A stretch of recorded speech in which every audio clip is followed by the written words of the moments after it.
Hello and welcome to an episode of Inside the Groove. What a week it's been. I've got bags under my eyes because I don't feel like I've slept for about 3 days at least, and my head just cannot process any more Madonna information. So this is a cathartic opportunity for me, Jonathan, and Peter to talk to you about this week's events, to try and digest and make sense of it. So first of all, hello from me, Edward. Hello from Pete. And hello from Jonathan. Oh, by the way, Yeah? started like this.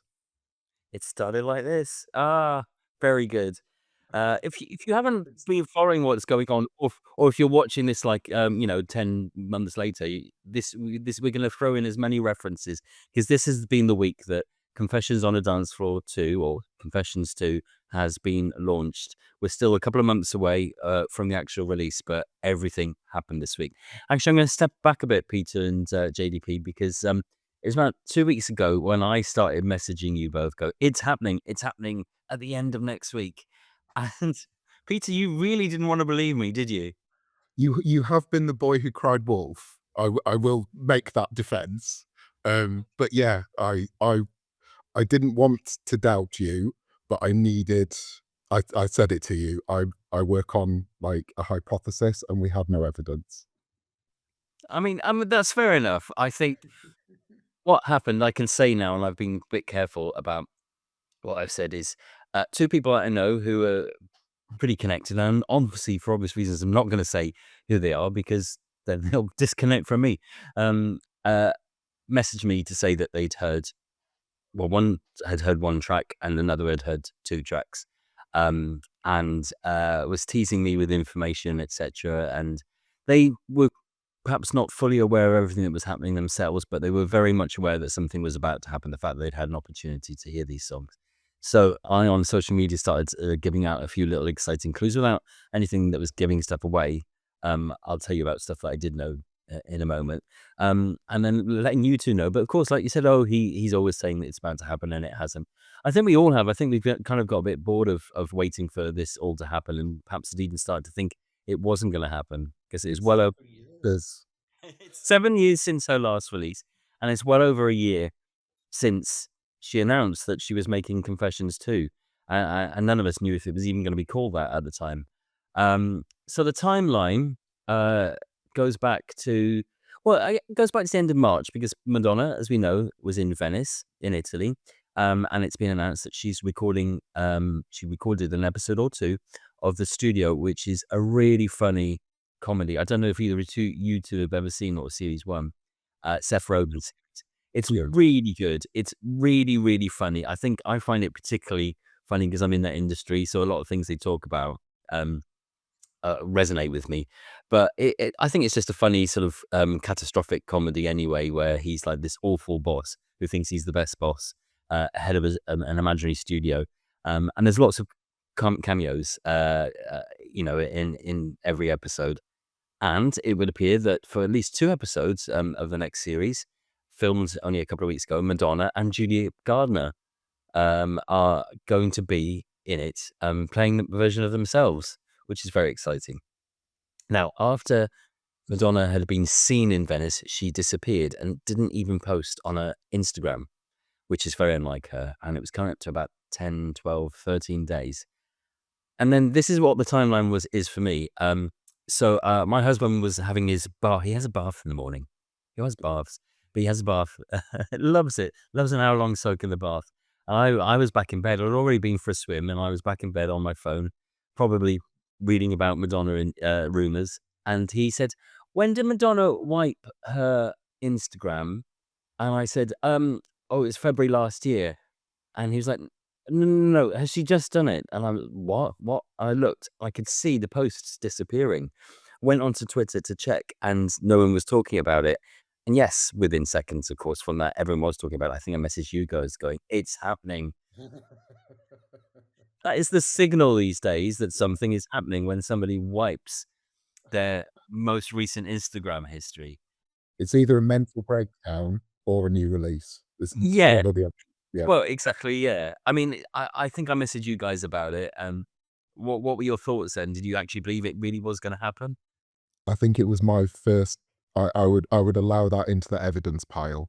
So I was starting to create one of those serial killer like red string boards. It's like, yeah, we can put a pin in this one.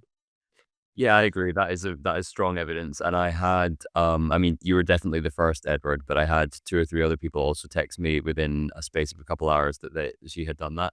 So I was thinking, this is working. There's some buzz occurring. What I'm proud of is that I was very like, if it's going to happen, it's going to happen. I saw her like doing the studio stuff, and I just thought, this does not look like a woman who's about to take over the world.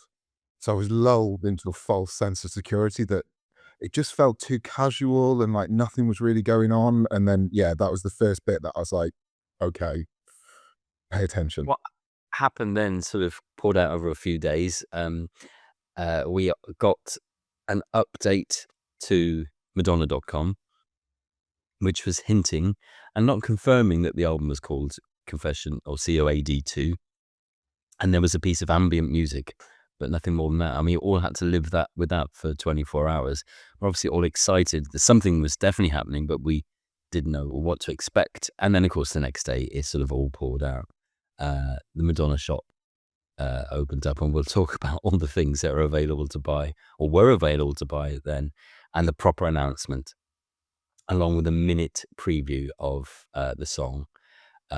I feel so free. A bit of a reference to Into the Groove's lyrics. Only when I'm dancing can I feel this free. So a bit of a throwback there. And then, yes, lots of things coming forward, along with an official announcement that was happening.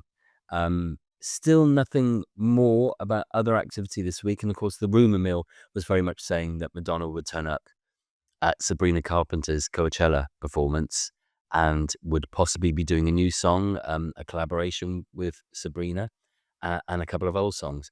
Well, here we are on Saturday afternoon, and that's all come true. And we just need to talk about it and digest it, because I'm finding it really hard to deal with. Is there, Peter? You'll probably be more aware of this. There's 11 different formats of the album so far that have been announced. Have I got that right? Yeah, I think so. It's confusion on a dance floor. Yeah, there's three more that are they specials or like European only or something like that. But yeah, there is fodder. And including retro cassette releases. Well, let's talk about the photography first, because I think that's something tangible that we can, to an extent, because there's already AI stuff out there. But Jonathan, so this photography seems to be done by somebody called Raphael Pavarotti. Raphael Pavarotti. It's not someone I've ever heard of before. Are you aware of him? As I am aware of him, I've been following his work for quite a few years, and I know a lot of people that work with him. I had a few friends text me when the Madonna photographs came out, asking if he was a nepo baby and the son of Pavarotti, the singer. And I can confirm he is not. Although obviously such a distinctive name. He's actually Brazilian, and he's in his early 30s. Kind of broke out in the early 2010s. And he does feel, I think, like a very good choice to be working with Madonna. You know, kind of a surprise, because obviously she could have worked again with Stephen Klein if we were going to do a very direct Confessions Part 2. But I like that she's using a new creative team. I mean, he's very current, very relevant. In the same few days that they've released images, or one image or two images from this Confessions Part 2, he has released the cover of Charlie XCX on Vogue. So he's, very much got his finger on the pulse. Side note to that, I thought it was somewhat ironic, as Madonna would like to say, that Charlie XCX yesterday said the dance floor is dead. And, and Madonna releasing a dance floor record. But anyway, I don't believe Charlie. She just likes to get a headline. So yes, Raphael is Brazilian, born in 93. He's really known for color vibrancy. You can see that he's Brazilian in the work, very sculptural. And he has built a narrative around pushing Black identity and really giving voice to people who previously hadn't. And that does parallel Madonna's career as well. I thought visually, with the lead image, the main image, which from the first time I saw it, I was very happy. I feel it's incredibly strong. It You're fits talking about the one where she's on top of the speaker with the veil over her, yeah? exactly, yeah, which is, I guess, used for the deluxe version of the record, but it seems to be used as the lead image for the album campaign. And sits well in both of their worlds. This color drenched feeling, which is in Raphael Pavarotti's world, and then obviously there's a visual reference to Madonna's previous Confessions work. Um, and yeah, the creative team around it is all very interesting and very fashion. Ib Kamara is the creative director, who's incredible, done really beautiful work. He collaborates with a guy called Gareth Wrighton a lot too. Something that they did recently that kind of went viral a couple of years ago was the Rihanna cover for Days. So it's got this kind of like fashion mixed with pop sensibility. And what I love about this is it's a very London aesthetic. It's a very London approach. They went to Central St. Martin's and, cut their teeth in London. And obviously that was the sense for me around, Hung Up being released, the scenes in the video, but also Madonna's life at that time. Obviously, she still has a home here, so she has a connection to London. So yeah, I think visuals very, very positive. I could go further. Maybe we enter into a dialogue, but I'll set first the concept of this idea of like postmodernism. I was feeling it's like the referential element to the styling, the Gucci jacket. It doesn't feel exactly like the Stephen Klein images. It's a nod to it. So yeah, maybe we start that around the conversation. Yeah, it's a really interesting aesthetic because it's very much nodding towards the original, certainly in its color scheme, and as you mentioned, the clothing that she's wearing, but also it's a very different sort of look as well, and I think that's reflected elsewhere. She didn't, for example, reuse the typography. She's gone for something else, Helvetica Neue. Peter, do you want to talk about the design elements and what you've seen so far, and your thoughts on it as well? It's a lot. I know that it is a generation below me. So I am fully aware that Madonna is more on the pulse than I am ever going to be. So this is speaking as an older gentleman who is not as plugged in. I love the image, but I am one of those sort of purists. I like an album to be encapsulated, and that key art did it for me. It, like you say, it was reverential, it was referential, and it was also religious and iconic. It had so much texture to it, and it followed in the trend of us having some obscurity of Madonna's face, which I kind of love now as well. It's Hard Candy was the last time we got a Madonna face. I think the bit that I love about it is the chaos, but I also find it challenging because it's not my aesthetic. So the team that did it are called Special Offer Inc., and you couldn't get a more cutting edge name than that. And they tend to work a lot with the team that Jonathan's just outlined. So the work with ID Magazine, Dazed and Confused, all a core team that seem to work together, and they create. I would call it campaign led. It isn't design led, it isn't creative led, it's campaign led.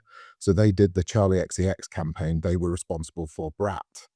And I think the nugget of what is bugging me about it, Brat worked because it was a piece of brand above an album cover, so it just took off.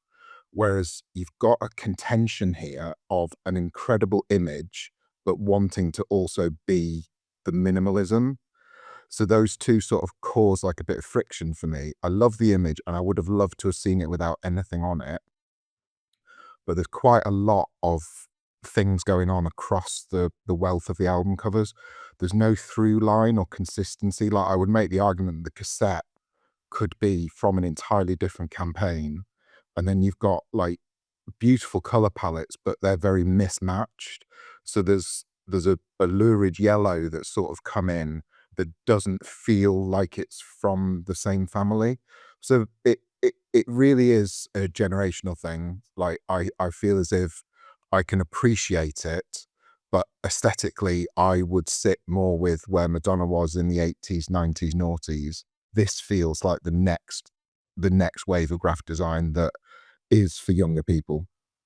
But you say it's mismatch, and yes, I agree. But I'm sure that's deliberate. It's not a mistake, and it's not because they don't know what they're doing. It's probably very deliberate. I'm sure an older person when Erotica came out, that looked like a complete mess. I mean, it still does, but in a brilliant way. So I really appreciate you saying that you just don't get it, that you're not putting it down. It's things that where you see it matters more now. Like there's a saying, medium is the message. If you're delivered a campaign on TikTok, it could look entirely different to the campaign delivered on Instagram. So they're working to that mentality now. Like the volume of work they have created is spectacular. Like you don't get a repeat of the image. So there's her updated imagery on Spotify is different to that of an Apple. It is different to what you get fed on Instagram. So yeah, they have worked their hind legs off on this. Yeah. It's I like the way you were pausing as if you weren't going to swear and then did anyway. I tried to bleep it out, but didn't. There's somebody else that's kind of overarching in all of this as well, which is Ricardo Gomez, a name that some Madonna fans really don't like, and I'm not quite sure why. I think Ricardo is generally known as the person that takes Madonna's social media photos, and we are aware that they come through heavily airbrushed with a specific style. I think if anybody doesn't particularly like that, then they blame him entirely, because people often would rather put the blame on anyone other than Madonna. I'm sure the photos are looking exactly like she wants them to. I think the other thing that people think, so Ricardo, by the way, she came across him when she was in Lisbon, and it was around the time of Madam X, and I think he jumped on board on her team, sort of doing some behind the scenes stuff with Madam X, and then became more integrated in her work. If you remember, immediately post-COVID, she then reshot parts of the Madam X tour, and I think he was involved with that, and of course the Insta stuff that we've already discussed. He's described himself as being her eyes in the audience. I'm not quite sure what that means, whether that means that he's telling her what the audience thinks, or whether he's giving her advice on how she should appear. And I think there's a couple of reasons why some people may have taken against him. I think some people just see what I'm assuming is a gay man and thinking he's just a Madonna fan who's got lucky. And I think people then think his only qualification is that he's a fan. That's clearly not. And then I think the other thing that people are slightly concerned about is they may not have particularly enjoyed some of the aesthetic over recent years, whether that's musically or visually, and so they blame him. I don't know that that's fair either. I mean, we seem to have something very cohesive, even in its disparate way, going on at the moment. So if Ricardo's responsible for that, he's, in my opinion, doing a great job. Jonathan, you're in that kind of fashion walk. Have you come across Ricardo in any other way at all?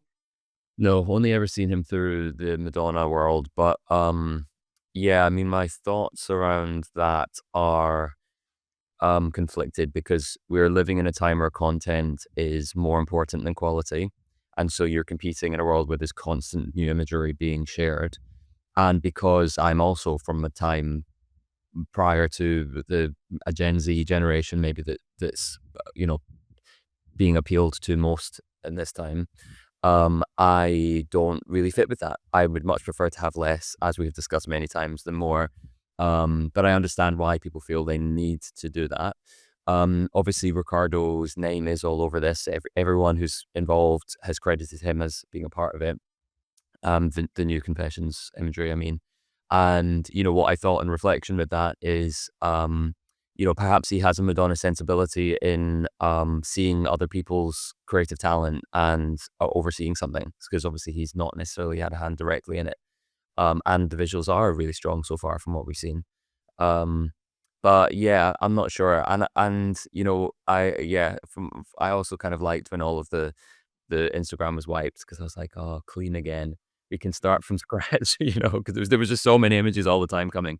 I think the relationship that I'm the most familiar with, and so I don't have a problem with, not to bring up another pop personality, but the relationship Kylie had with William Baker, it just worked because he was a fan. He knew what we wanted and he gave us it. So I think that way of working, like, you can't stay in contact when you're a global artist with that level of communication and conversation. So I get what he means by he's the person in the audience. And if he's got a love of her, knows the history, they're the things that we love. So if he was on set and he was the one that knew to add specific detail to that shot that nailed it, that's really important because it's those little like Easter eggs that we love. He's one of us. Absolutely. No, I completely agree. Um, one of the best pieces of advice I was ever given was never give people too much choice, and that's so true. Um, and Yeah. there is so much choice from the Madonna shop and Amazon exclusive and independent store exclusives. I have not pre-ordered anything because I just don't know what to do, and I also I want to hold something tangible before I make a decision because I'm not a big collector, and I know we've got people listening to this podcast that will be collecting everything and want everything, and I think that's great. But I know I know what it is I want. I can't quite describe it, and I can't quite see from the various images I've seen online what's going to give me that. And I hope I'm not going to therefore miss out. Have you guys ordered anything? So I've not ordered either. I think there is a little bit of there is decision paralysis, as you said. Um, I'm very conscious of sharing my positive feelings on this because some people don't really like us criticizing too much. But one thing I will say is I've been kind of burned with a few of the re-releases, the quality of the photography on the vinyls. What I mean. And I know that this will be beautiful quality. I am very confident of that. But similarly to you, there is a part of me which kind of wants to feel it and see it and see how they're doing it. The one that I am very interested in seeing is the deluxe um package. I can't recall how it's said, but it's the packaged one with the sleeve. And that looks really interesting and well thought out. And so yeah, I would love to see that in person. My live in an age of digital design and transferring that to print is a dying skill. So like I'll do it again. The example that I have, I was so excited about the Kylie Christmas album because it looked bold and like such lurid colors and like it looked textural and looked like it would feel expensive. And then when it arrived, it's a CMYK print. So the pink that looked so like vibrant online, it just hasn't worked. And that's an industry wide thing. It's down to production costs, trying to keep things like to a price point that people can still afford because vinyl's expensive in the first place. So I need to feel it to know if it's been printed well because it's the same as Jonathan, you have been burnt, but that's an industry issue, not a creative team issue at all. So you're not going to say yes until you've got those 12 inches in your hand. The one that was very slow. I mean, if it's 12 inches, I don't care what color it is, quite frankly. The one I do like because it will sit with the other one is there's a book-sized CD one, and that's the version that I've got of Confessions 1, so they can sit next to each other. We may even get more versions come closer to the time as well. I've set you off now, haven't I? You're going to laugh at everything and think it's an innuendo. Possibly is. Let's move on. Let's talk about the music. And even by the time this podcast goes out in a couple of hours' time, there could be a change. So there's no point going through the various processes of what we heard and stuff like that. We have on our streaming devices as of today, I Feel So Free, a brand new 5 minutes and 4 seconds of Madonna, and I absolutely love it. We have also heard a live version of a song, which is a duet with Sabrina Carpenter, that no one's quite sure what it's called. I think it's called "I Did It for Love" or "I Did It All for Love," but people are also saying it might be called "Bring Me Love." Who knows? And that will possibly be clarified. We've been told on an official channel that "I Feel So Free" is not the official lead single. However, it is already out. there is a rumor that there's still another song to come within the next week, which will be the official lead song. Whether or not that's the Sabrina song or whether or not it's another song, we've heard the title of One Step Away. We don't know. So it's very exciting. As much as we're looking for clarity, it's kind of fun, isn't it, that we don't really quite know what's going on, because it doesn't really matter. I mean, she's super serving her fandom, her audience, which is quite small, going compared to how it was back in the day, so to speak. And we'll talk about the song itself in a moment. But what I kind of like about the way that she sort of dropped, I feel so free in this way, is if it doesn't chart, it doesn't really matter. No one's going to call it a flop because it's not been released as a single, and we've got something to come. So I feel so free. Let me talk about it. I've already said I love it, and I know you two want to give your opinions on it. I'll give it a few facts about it. So there are 3 writers attached to it: Madonna, Stuart Price, and Marvin L. Burns. Now, you might be wondering who Marvin L. Burns is. He's also known as Lil Louis, and he's a bit of a dance pioneer. He came to prominence in 1989 when he recorded a track called French Kiss, which was an instrumental song with a sort of repetitive house beat. It's quite distinctive, and I remember dancing to it back in the summer of 1989. And I kind of dreaded when it came on because it would do this thing where it slowed down. So it would be and then slow down really, really slow. And there was this sort of female groaning, a bit like Donna Summer's Love to Love You going on in the background, and then it would speed up again. It was a great song, really, but not the easiest to dance to. Now, Marvin L. Burns actually can be heard on the record, not on that version that was released in the UK on FFRR Records, but when it came out as an album later that year, or maybe even the beginning of 1990, it had a male vocal on it. I think that is Lil Louis himself. And of course, he has that line, "This is how it all started," which is what has been sampled and is included on the track. So those are the 3 writers listed. There are numerous people who are down as engineers on the song. Henry Elkins, Jagger Price, Jeremy Brown, Luke Volatert, Theo Rogers. Now, they're assistant engineers. That can mean anything from they did the bookings to they made the tea. Who knows? The vocal engineer is listed as Stuart Price, and he's also down as the recording engineer. But there is another producer listed, and this is really interesting. It's somebody called Arca. Now, Arca is a Venezuelan producer. She's trans, actually. And I bring that up because this is the second trans person that Madonna has recorded, trans woman that Madonna has recorded with. She did Bitch I'm Madonna with Sophie. She's also been very closely associated with Honey Dijon, and the rumor has been that maybe there is a Honey Dijon track on the album. We don't know yet. So it's really great. If you're wondering about Arca, she's worked with people like Björk, FKA Twigs, The Weeknd, Rosalia, who Madonna is a big fan of as well. So she's certainly a very interesting artist. We don't know what her input is on this song, but I think that's really great and really interesting. And yeah, if you hear it, it sounds like Future Lovers, the track off the first album, which in itself referenced Donna Summer's I Feel Love, and this kind of feels very like I Feel Love as well, perhaps even more so. Peter, I know you've got something very positive to say about your feelings about this song, because you didn't hear it at the same time as me, JDP. We heard it when it went out on Pride Radio at 3 p.m. our time yesterday, and you had to be patient, I think.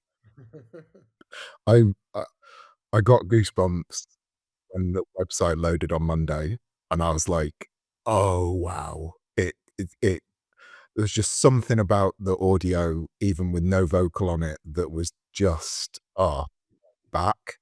And then when it had the vocal added to it, it was full goosebumps. And like, I told myself that it stopped at the drop. So when I did hear the full version slightly later than you guys, I was the Pride Radio one. I was like, "Oh, where's the intro? Where's the intro?" But the full 5 minutes. Oh my god! I love that it's 5 minutes for a start. I've said it before, but I want to live in a song, and it just takes you on a journey. Like I can hear it does that thing for me where I can hear the through line. So that to me is the MDNA where when I can feel that she started with everybody. The first thing she ever did to was talk us onto the dance floor, and she's doing it again. And when she gets it right, that's what she's doing. And I realized that she talks to us more than she sings throughout her entire career. And I think that's what's been missing. So just having that oral sensation of like, I'm listening to erotica, Rescue Me, Justify My Love, it's just, it brings back all of those memories, but it doesn't sound old. It sounds futuristic and forwards and expensive. Like I know I don't know anything about music, but that sounds expensive. And the way that I'm into I Feel Love, but I'm still in Madonna's world, and then we're getting to the end and it's Future Lovers. There's just so many little chords that, yeah, I must have listened to it 100 times already. Like, love it. No notes. JDP, what are your thoughts on it? Very similar impression. I mean, I feel like the mastering or the production or some element of sort of people who know about this stuff is done to incredibly high standard, and particularly the opening when we heard the first minute, that's what struck me first. It's hard to add to what Pete said because it's, he put it so well in terms of the excitement and it feeling right.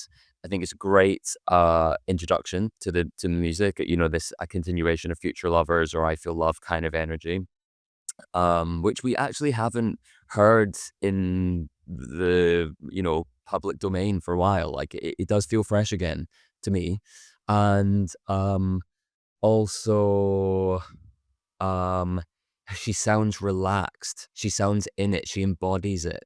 And I also thought that about the Coachella performance, which obviously we might discuss. But all of this so far feels authentic. It feels like she really is believing it and is in it, and I'm buying it. I'm buying what's being sold. Which is great and exciting. I think authenticity is key to it, and I haven't always felt that music that she's done in the last 10 years she's felt entirely comfortable with. Some of it, yes. Some of it does feel, and I think we can go back to Hard Candy, as if she's trying to do something that she feels she needs to do, rather than something that she feels comfortable in. And I think this is it. I'm sure if the mastering engineer, whose name is Rory O'Flaherty, could hear what you've got to say, JDP, he'd be very happy. It does sound, it's beautifully mixed, and I'm in that world slightly, and I can't explain how it's done, but it just feels. There are people that have worked on this piece of music that are absolute experts, including Madonna herself, who know how to make things sound expensive, to make it sound brilliant. I think we're all really, really pleased with it. It's not hung up, and I don't think it's intended to be. I think she's doing a different approach to this. And as we know, there is another song out there, or maybe multiple songs that could be the official lead. But yeah, love it. I've seen similar things said online. I don't know if you guys have caught anything. Some people feel a bit disappointed. Some people don't like the processing of her vocals. Some people were expecting something different. But I think generally speaking, people feel, really quite happy with it.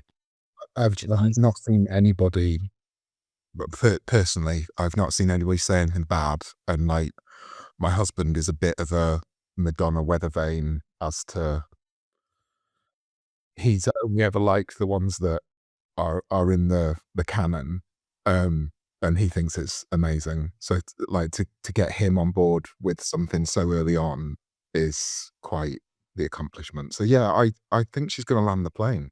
I really do. My only minor concern was just the whole idea of it being a part two to Confessions, because from what I've heard online, everything's been very positive, but it's high expectations. It's an iconic record. Even in the time, it felt iconic. And I went out last night with the hope of hearing the new song on the dance floor. I was really thinking this would be great the day it's released. Sadly, I didn't, but they did play Sorry, Hung Up, and Jump. And hearing it on a dance floor, which I haven't heard other than our events in a long time, they still feel very fresh to me. They still feel incredibly vibey and like you go with it. You go with it. So anyway, yeah, that's the only thing I saw online about people's comparisons to Confessions Part 1. But other than I that, think I've had a different fantasy in my head. I've never had a problem with. I've never seen it as a redo. It's always been after party, and I think just because of like where she is and where I'm at in terms of age, I think the dance floor is an ethereal idea now, whereas it was a practicality with Hung Up.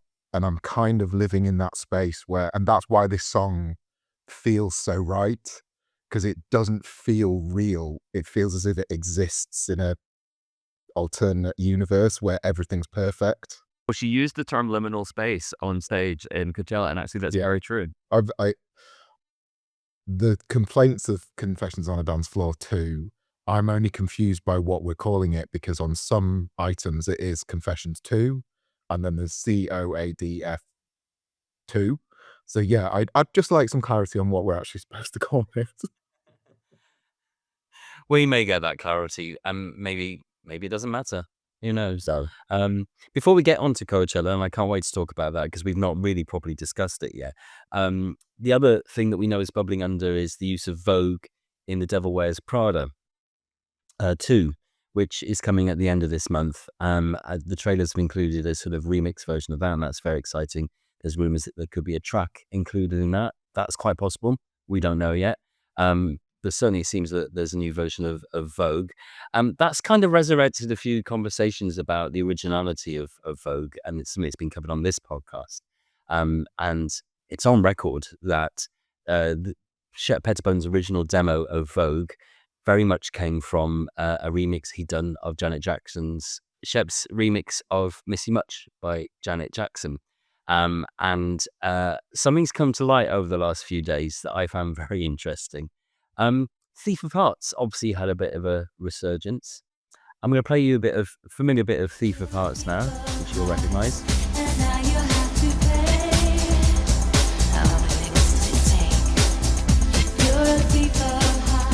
It turns out that in 1990, Shep remixed Opposites Attract, very successful song for Paula Abdul.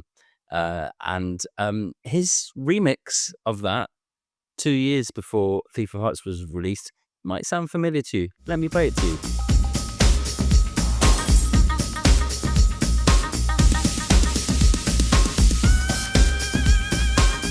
So there we have it. In all fairness, it is Shep's original work. That's a new bass line and drum pattern that he did for that remix. That's not on Paula Abdul's original version at all. But, you know, like Madonna, Shep was always a bit of a magpie. And reusing stuff. But yeah, interesting to hear that. I wonder if Madonna knows about that. I always think it's a bit of a misnomer as well. It's like you go to somebody because of a style and what they're known for, and anyone who's creative has a bag of tricks. And I know that I've created the same thing 2 or 3 times, but it's only been a success one. So it's dependent on so many factors. Like if you are the third remix in on a 12-inch re-release of a single versus like then a new project, you're going to pull on things that you've done recently. It's impossible not to. Exactly. I don't think there's any problem with it at all. Unfortunately, some fans weaponize these kind of things, which is a bit of a shame. Yeah. Interesting to talk about Shep because his name will come up again when we talk about, I think, the Coachella performance.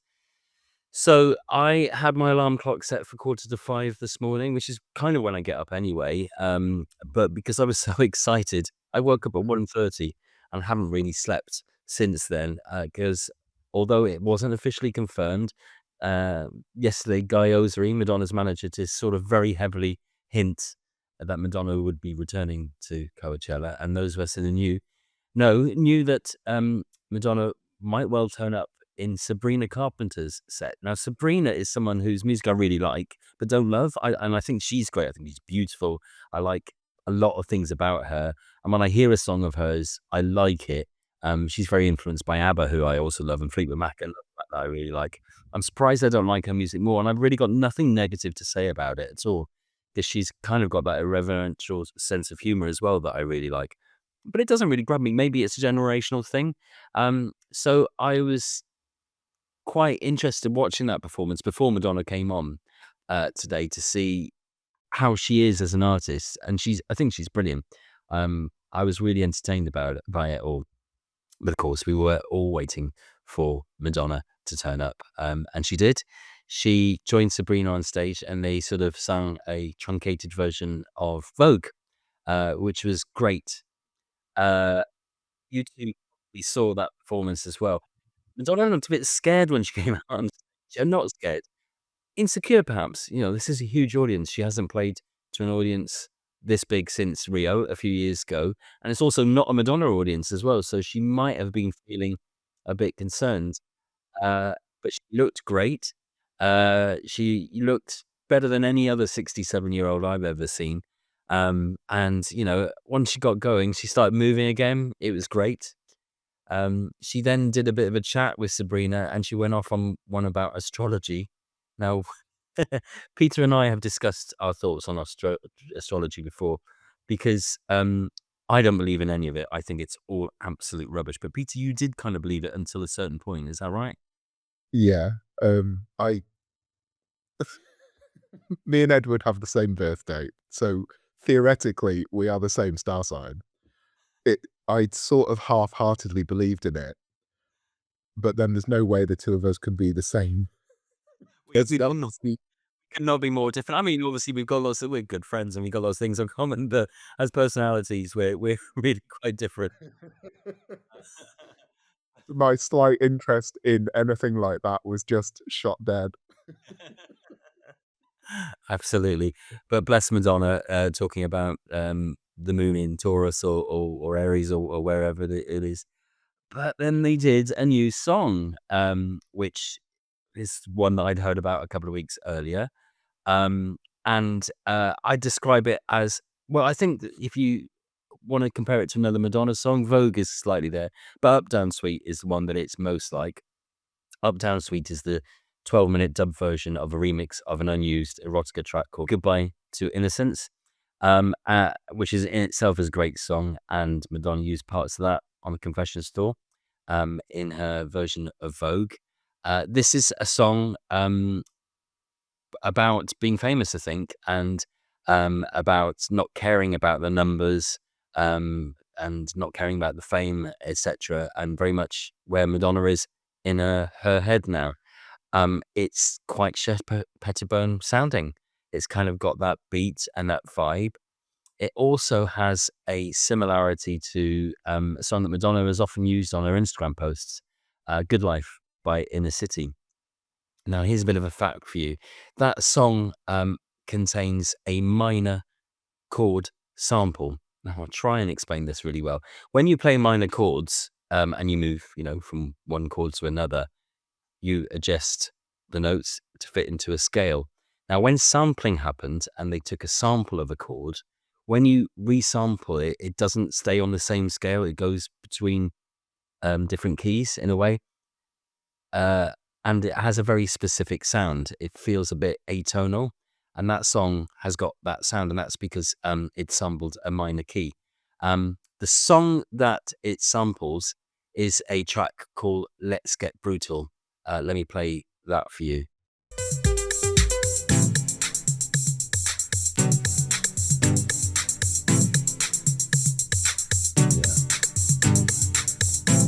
That chord has then been sampled and played.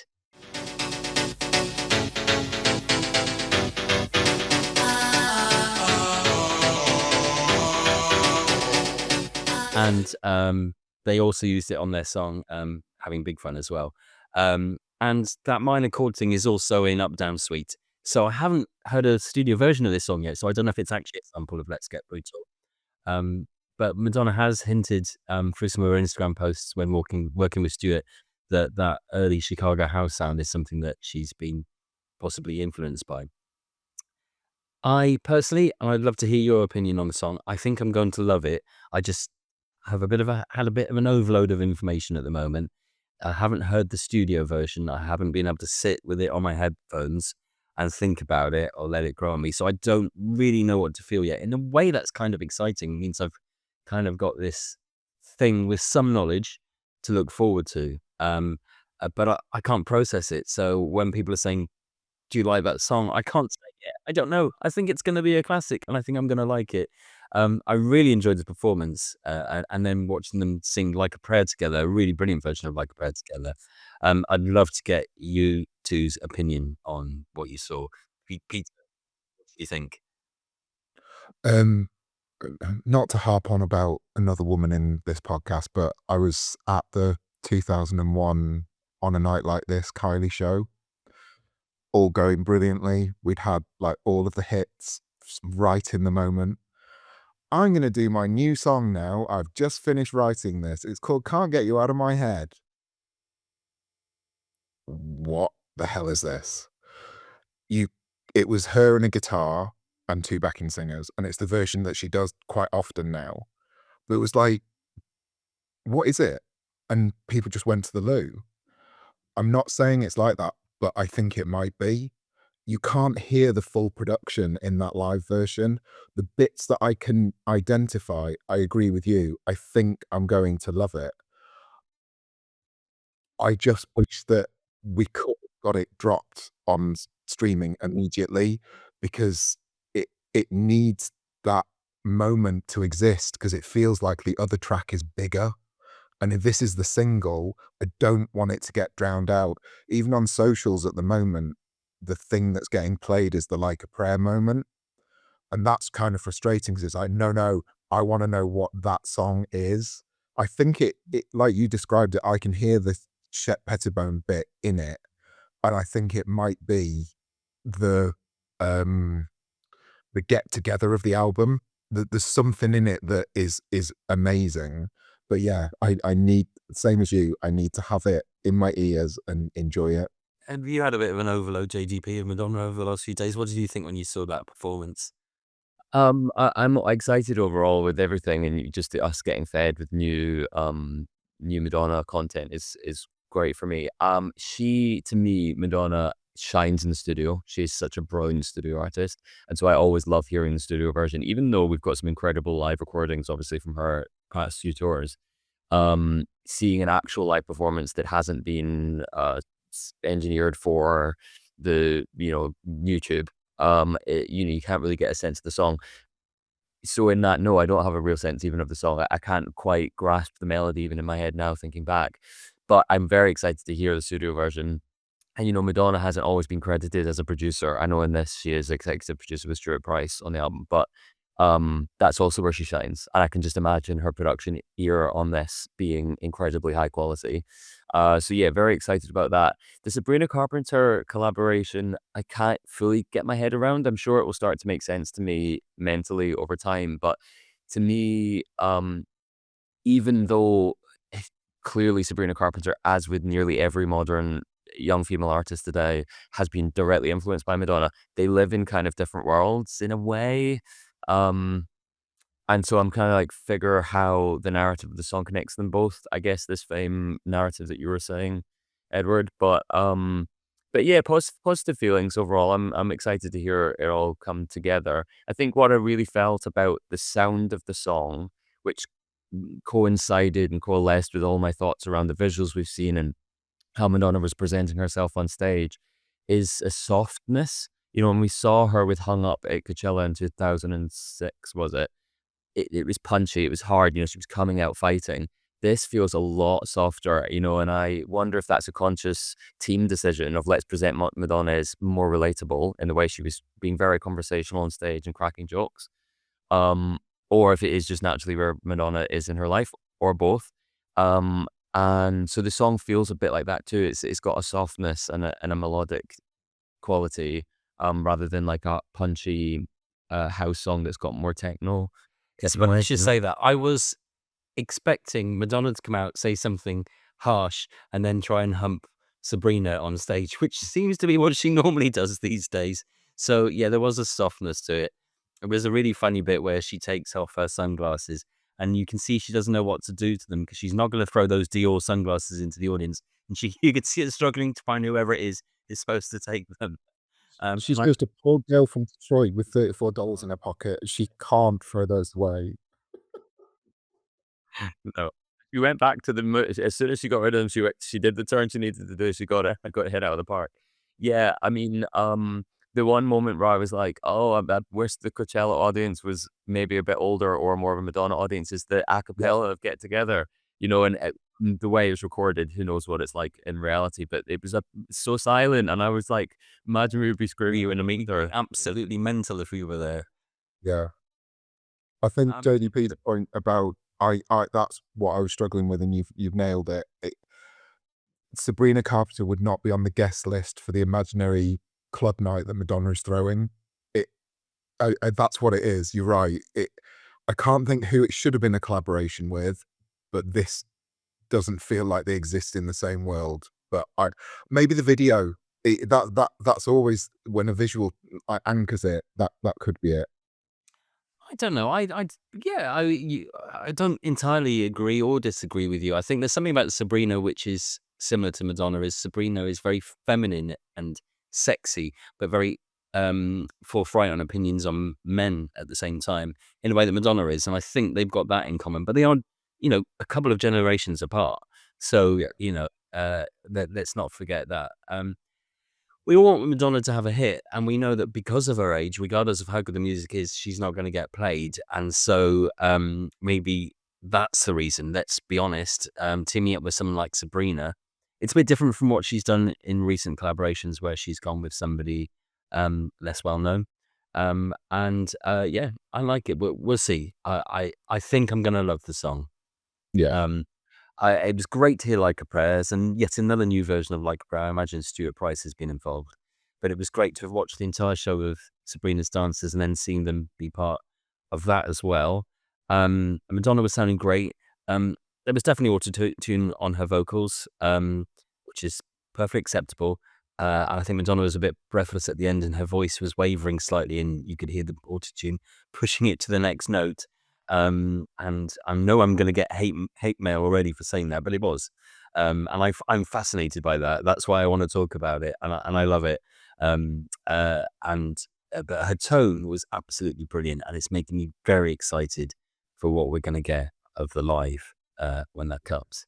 Talking of live, we're going to do a live event again, aren't we? We are. I've kind of knew that we would want to do this as soon as it happened. And as soon as that release date was confirmed, I got in touch with our lovely friend Dave Cross at the RVT, and we are going to do a live launch event at the Royal Vauxhall Tavern on release date, which is Friday, July the 3rd in London. And this time it's an evening event starting at 9 o'clock in the evening. Peter, me, JDP will be there. We're also hoping to be joined by the gorgeous Julio from Madonna Songbook. He's doing everything he can, including shifting a planned holiday, so that he can join us as well. And I am so excited about it. It's going to be the first time to hear the album in full in a nightclub. And tickets went on sale on Thursday. Now, bearing in mind that the entire capacity of the club is 300, and that's on a club night at a push. Guys, I've just spoken to Dave, and in 2 days, we've managed to sell 115 tickets already. That's over a third of the tickets have already gone. So, guys, if you're thinking of coming, you want to get your tickets soon, because I would be surprised if this doesn't sell out. And they are already, the early bird tickets gone up. I'm afraid it's an atrocious £12 to pay. But that will get you into the RVT from 9 o'clock. We'll have a little bit of something on the video screens, I'm sure, beforehand. And then we will chat. We'll keep it brief. JDP, your friends had some feedback for us after our last event, didn't they? Well, we love a chat, and we don't always get to talk. So when you're on stage and you have the opportunity to talk, we just all like to keep going. And then I got off the stage after a very lengthy conversation, and they all said, my back's hurting from standing still for so long. It was our age, but also the lack of seats. I'm going to blame it on that. There needs to be more seats at the RVT. But yes, all 5 of them were like, can't stand still for a full hour. Let's even a little bit briefer this time, because we also want to do a playback of the entire album in high quality on that wonderful sound system. Yeah, and I am pretty sure we will have 300 people in that room listening to that song, those songs all at the same time. It's going to be, oh, shivers, chills, getting them already. Um, Anything could happen over the next week. I might be getting in touch with you both soon, saying, "Can we do another episode? She's just dropped more music." But for now, I think we've covered a lot of ground. I'm excited. I'm really excited too. I'm feeling really positive. I'm going to be honest. I'm feeling more positive about Madonna than I have for a very long time, and obviously, big fan, and also somebody that is quite vocal when I don't quite like what I'm getting. So I have no notes. I have no complaints. And I just can't wait for the rest of it to come through.